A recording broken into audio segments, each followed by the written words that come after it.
There is something particularly alluring about having the best of the best. If budget permits, getting your hands on the highest quality version of a product is just plain satisfying. I took this idea to heart when deciding on my most recent tech purchase. Within the last year, I decided that my MacBook Pro M1 was best used exclusively for my remote job. I like the idea of creating space between my work and outside life, a line of thinking that led me to start considering getting an iPad.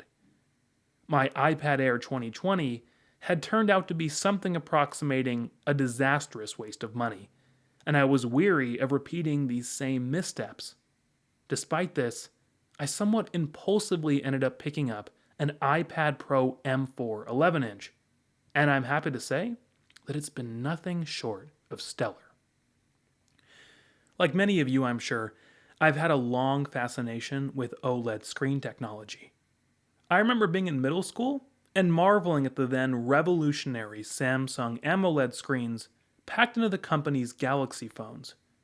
The idea of having perfect blacks where individual pixels on the screen actually turned off was something I could only dream of. Eventually upgrading to an iPhone 13 Pro Max nearly a decade later represented my first foray into OLED screens, and nothing has really compared ever since. In short, the iPad Pro M4 is essentially most impressive to me because of its large, bright, tandem OLED panel. You've likely heard lots about this screen in prior reviews, so I won't bore you with another spec read.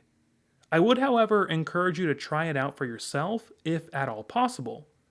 This screen displays everything in a way that is both immersive and beautiful, and it's bright enough for any situation I would use it in.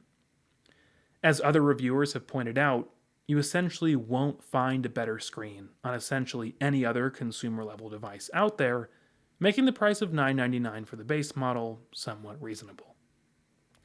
I think that after upgrading to my iPhone 13 Pro Max, a year or so into my iPad Air ownership, I stopped seeing the reason to use the iPad if my phone had a better screen. This time around, however, that wasn't an issue. To put it plainly, having essentially a larger version of the screen on my iPhone 16 Pro already in my pocket was exactly what I wanted. With no other iPads currently offering an OLED panel, this meant that the Pro was really the only option for me. The 13-inch Pro model offers an even larger version of the same experience, but the higher price point and size doesn't make sense for me given my specific use case. My goals for the iPad were as follows: provide a high quality media consumption experience for moments like eating at the table or laying in bed. In addition to that, I wanted another screen to do light computer tasks like writing, which came in handy for the script of this video, and web browsing with a bigger screen. Can you do a lot more than that with an iPad Pro? Certainly, and many others do, with such functionality likely only getting better with this year's upcoming version of iPad OS. As I said in the beginning, however, there is something quite special about having the quote best of the best.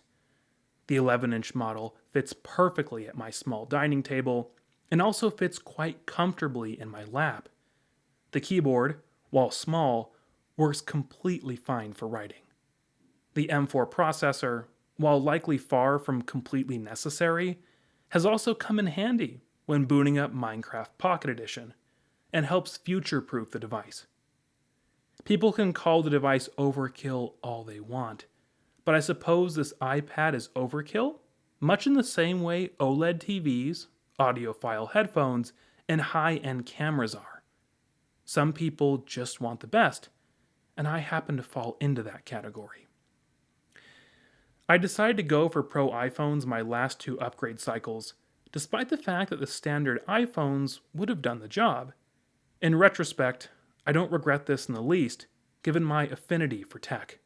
As a passionate enthusiast for this field, I see no reason not to enjoy the higher end versions of these products, and if budget permits, neither should you. After all, if you're watching a video like this, chances are you fall into the same camp of enthusiast.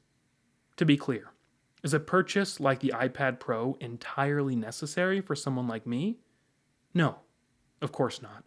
However, using the device has been a blast so far, and I'd heartily recommend it to anyone else simply looking for the best of the best iPad. It's your life, and if I've learned anything, internet trolls may criticize your decision no matter what it is.